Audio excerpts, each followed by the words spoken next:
Hello, come in, breaker. We've got a midnight special, 500. So somebody's put HGs in this in the past. And there was a wrong capacitor on that output transformer. Said it was sticking keyed up, but it's out of tune, so we fixed that. It should be good.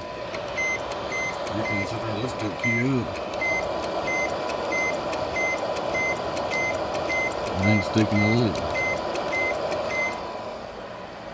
Alright, we're gonna look at the reflect welding this side, straight through SWR.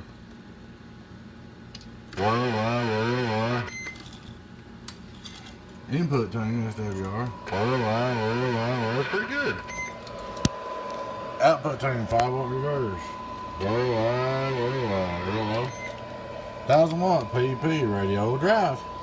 Wire. It's a little over 300, 427 on SGs. Let's punch it a little bit. If you punch it with about 140.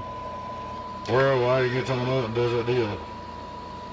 It's pretty stout. Get on down. 2500 watt slug driving in. That meter's tighter. That meter's about 700. Oh, audio. That might hurt. But she's good to go. Like I said, she's not sticking. I think it was sticking because I had the wrong capacitor and output transformer on one side. There she is, man, all repaired. Hope you enjoyed the video. Friend 10, so everyone at Beavis. Catch you later.